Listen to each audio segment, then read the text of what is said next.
যারা টাকা চুরি করে নিয়ে গেছে তাদেরকে আমরা শান্তিতে থাকতে দিব না। ব্যাংকে আসলে ওই রকম আমাদের জানা মতে কোনো তারল্য সংকট নাই।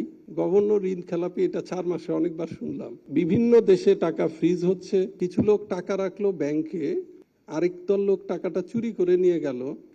এখন যেই ট্যাক্স পেয়ার, যে নাকি রিক্সাওয়ালা হতে পারে, যে কেউ, কারণ যে যখন প্রোডাক্ট কিনে সেই ট্যাক্স পেয়ার, কনজিউমারই, তাদের থেকে টাকা কতটুকু এনে আবার দিয়ে দেওয়া, কতটুকু দিব আমরা, এইগুলো নিয়ে আমাদের দ্বন্দ্ব আছে।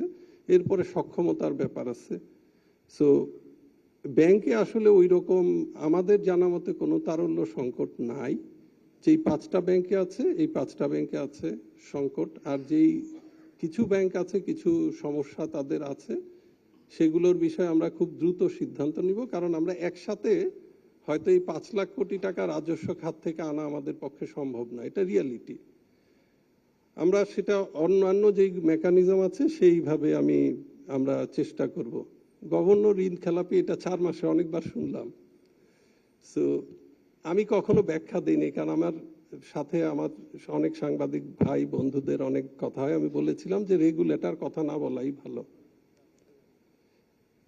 আমার আগে একটা প্রতিষ্ঠানে যেখানে আমি ইনভলভ ছিলাম, সেটা হচ্ছে যে একটা green factory, lead gold certified.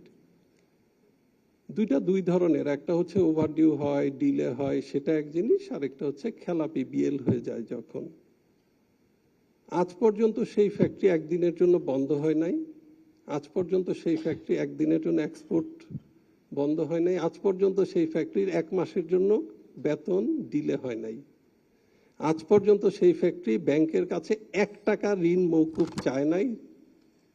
শুধুমাত্র যেটা হয়েছে, সেই ফ্যাক্টরিটার প্রথম স্যাংশন ছিল এফএসএসপি প্রজেক্টের আন্ডারে, যেখানে সুদের হার ছিল 4%।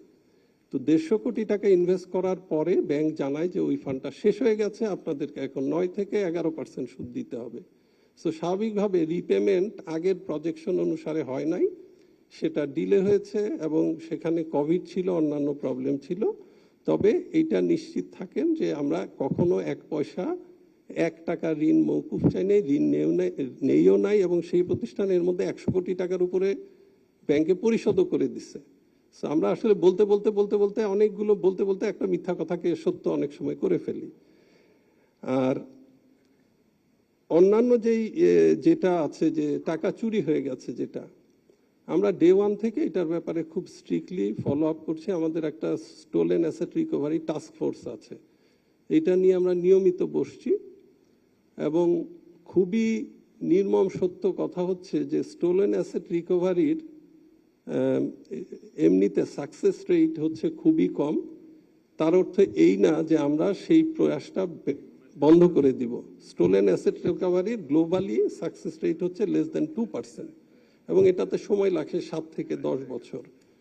কিন্তু আমাদের প্রতিজ্ঞা হচ্ছে যে যারা টাকা চুরি করে নিয়ে গেছে তাদেরকে আমরা শান্তিতে থাকতে দিব না। আমরা বিভিন্ন দেশে টাকা ফ্রিজ হচ্ছে, অনেক জায়গায় আমরা একটা না, অনেক মাল্টিল্যাটারাল এজেন্সির সাথে আমাদের এগ্রিমেন্ট করছি। আমাদের সাথে 10টা এজেন্সি কাজ করছে যারা স্টোলেন অ্যাসেট রিকভারি করে। ইতিমধ্যে বেশ অনেক দেশে আমাদের সম্পদ আমরা ফ্রিজ করে রেখেছি সেই দেশের সংস্থাগুলোর মাধ্যমে।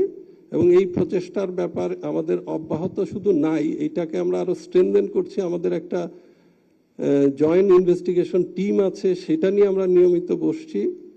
এবং ইতিমধ্যে আমাদের ছোট্ট একটা সাফল্য আছে, সেটা আমরা খুব সময় মতো হয়তো আরো ডিটেইল বলতে পারবো, যে যেখান থেকে আমরা কিছু ট্যাক্স রিকভারি করেছি, কিছু টাকা চলে আসছে।